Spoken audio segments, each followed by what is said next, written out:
Hey Fit Achievers, Coach X here. Hope you're having a great Friday. It is absolutely beautiful here in Colorado Springs. I hope it's the same where you're at. Want to talk to you today about progression. It's something you've heard us say. I want to make sure you understand it. What is it? Why is it important? And how do we do it? Well, progression is nothing more than really taking an exercise, a movement, or even a workout and making it harder by changing some variables in it. We do this in order to impose demand on our body. And by doing that, over time, our bodies respond in order to meet that demand. This is how we make ourselves stronger, more powerful, more agile, having greater endurance and speed. We do that through progression.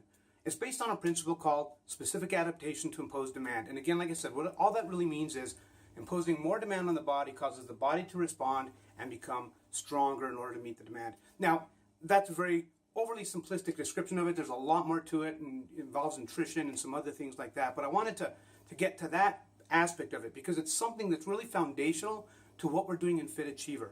If we are going to make people stronger, if we're going to make them more powerful, faster, and so forth, we're going to do it using this principle of progression.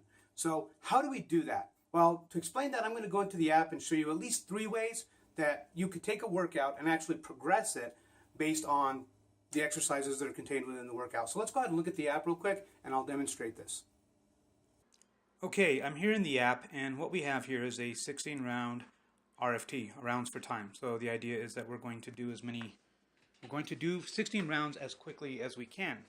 We have 4 exercises: alternating supine presses, oblique twists, bench walk-ups, and hollow body hold. So let's talk about progressing the movements. So alternating supine presses, you're laying on your back and you're alternating lifting, pressing dumbbells.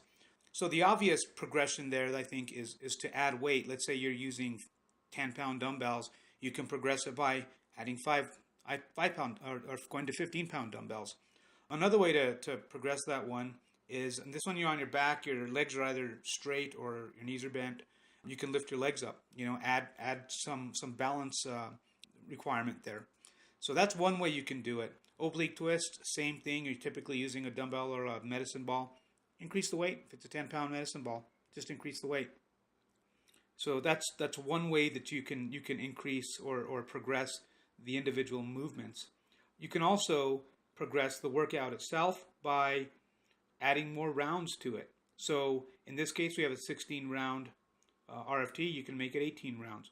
And the way you would do that actually is you'd go into the fit like you're going to start it. You go to the upper right menu and you go to timer settings, and there you can change the parameters of the fit itself. So that's one way to do it. I have to mention though that there's already a progression of rounds by shifting levels. So level 3 is a 20-round RFT, level 2 is a 16-round RFT. But it may be that going to 20 rounds is more than you can handle. Also, within different levels, they could be different exercises. That's one way that those levels progress. Is if let's say level 2 or level 1 is the push-up on your knees, level 3 might be a decline push-up or a handstand or something like that. So keep that in mind, in terms of going up levels. So that is another way that you can progress those fits. And of course, I already mentioned changing the levels is the third way that you would actually do that. And that's really what you want to be aiming for. In fact, one of the things that you should be doing, if you're in level 1, when you start your fit, before you do it, look and see what level 2 is. In this case, you're doing 6 repetitions of the alternating and they're doing 10, right? You can change this and just say, look, I'm going to do 8. I'm going to work up to 10, okay? And modify the rounds yourself so that you can progress. Add weight, modify the rounds, all that is fine, okay? It's going to impact your time on the workout, but that's fine, because if you're increasing your rounds, you're trying to let's say it takes me 18 minutes to do this, and I increase the rounds, and now it takes me 19 minutes. I just have to record that and make sure that I remember that I increase the rounds, and then I can continue to work towards time improvement. So always be thinking about progressing your workouts, and this is why it's so important to journal your workouts. You go into the journal. When you edit your journal, make sure that you annotate the how much weight you used, whether you increased any repetitions, or and it'll state if you increased the rounds on the rounds up there. But always journal, because what happens is when you do this again, you're going to want to review that journal, see how you did, what you did, and try to improve upon it. So in this one, I used 20 pounds on the presses and 10 pounds on the oblique twist, and I put that I need to increase the weight on both because workout was a little easy for me, so I'm gonna increase it before I jump up to level 3. I'm gonna try it with some more weight and continue to do that because that's really during the workout what I felt was that I could have used more weight. This was the first time we did this workout, so it's always going to be that way. So that's it. Be thinking about progressing. Look at the workouts. If you have any questions, you want to say, hey, how can I progress the oblique twist? Post it on our community group there, and we'll jump right on it. If we have to show you a video, we'll create one. Don't be shy.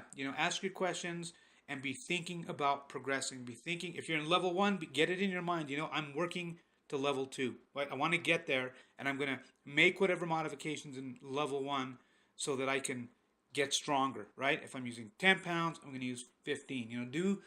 Do those sorts of progressions, and I'm telling you, you will get stronger. You will be more powerful. You will make those performance gains. So that's it. Have a great fit, and we'll talk to you all later.